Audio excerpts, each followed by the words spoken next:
Hi friends, புதினா ரைஸும் egg ஃப்ரையும் பண்ண போகிறோம். ரைஸ் வந்து வடித்து வச்சுருக்கேன், எக்கு பாயில் பண்ணி வச்சுருக்கிறேன். புதினா ரைஸ் செய்கிறதுக்காக அரைக்கிறதுக்கு என்னென்ன போடலாம் பாருங்கள். புதினா, இஞ்சி, பூண்டு, பச்சை மிளகா, சீரகம் இதெல்லாம் சேர்த்து அரைச்சி வச்சுக்கணும் புதினா ரைஸ்க்கு. இப்போ எக்குக்கு மசாலா ரெடி பண்ணலாம் வாங்க.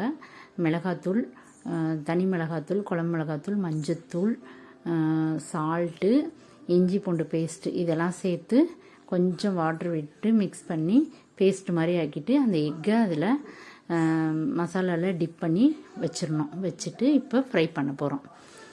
இப்போ கடாய் வச்சுட்டு ஆயில் விட்டுருக்கேன். ஆயில் விட்டுட்டு கடுகு, சீரகம், சோம்பு, கறிவேப்பிலை இதெல்லாம் போட்டு நல்லா எண்ணெயில் பொரிஞ்ச உடனே அந்த ஹீட்லேயும் அந்த மசாலா தடவி வச்சுருக்க எக்கை இதில் ஷாலோ ஃப்ரை பண்ண போகிறோம். ஆயிலெலாம் இதுக்கு ரொம்ப தேவைப்படாது.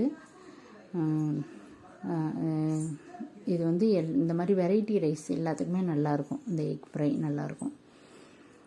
தேங்காய் சாதம், புதினா சாதம், கருவேப்பிலை சாதம், லெமன் ரைஸ், அப்புறம் சாம்பார் சாதத்துக்கு கூட சூப்பராக இருக்கும். இது நான் வெரைட்டி ரைஸ் இது பண்ணாலும் இந்த எக் ஃப்ரை பண்ணிவிடுவேன்.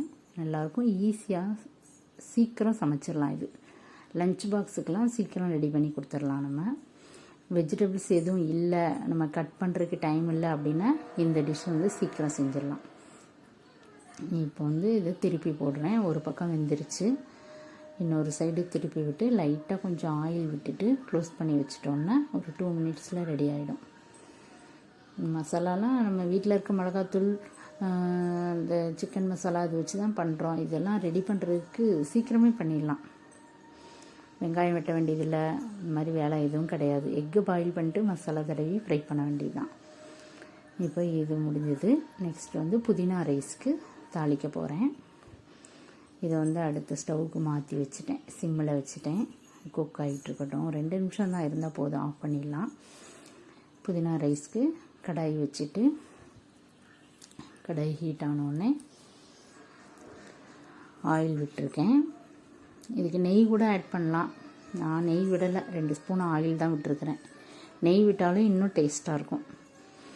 ஆயில் விட்டுட்டு இப்போது தாளிக்கிற ஐட்டமெல்லாம் போட போகிறேன். அவ்வளோதான். கடுகு வழக்கம் போல் தாளிக்கிறது தான். கடுகு, சீரகம், சோம்பு கொஞ்சம் வாசனைக்காக, அப்புறம் பருப்பு ஐட்டம் போட போகிறோம். உளுந்து, கடலைப்பருப்பு,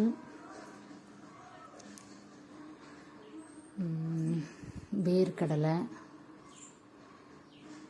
நல்லாயிருக்கும். இந்த மாதிரி ஐட்டம் இதெல்லாம் சேர்த்து சாப்பிட்றது வழக்கமாக எல்லா வெரைட்டி ரைஸ்க்கும் போடுறது தானே இது. முந்திரி பருப்பு, கொஞ்சம் காரத்துக்கு ஆல்ரெடி அதில் பச்சை மிளகா அரைக்கிறதுல சேர்த்துருக்குறோம். இருந்தாலும் இதில் ஒரு 2 காஞ்ச மிளகா கிள்ளி போட்டுக்கலாம். காஞ்ச மிளகா, கறிவேப்பிலை, வெங்காயம் கூட போடலாம். நான் போடலை இன்றைக்கி, கட் பண்ணாமல் விட்டுட்டேன். வெங்காயம் ஒரு வெங்காயம் அப்படியே நீளமாக கட் பண்ணி போட்டாலும் அது ஒரு டேஸ்ட்டாக தான் இருக்கும். இப்போ இது கொஞ்சம் ஃப்ரை ஆனோடனே கருவேப்பிலை ஆட் பண்ணிவிட்டு அரைச்சி வச்சுருக்க புதினாவை இதில் சேர்த்து மிக்ஸ் பண்ணி விட வேண்டியதுதான். கலர் சேஞ்ச் ஆகிடக்கூடாது. சும்மா மிக்ஸ் பண்ணிவிட்டு உடனே ரைஸ் ஆட் பண்ணிடணும்.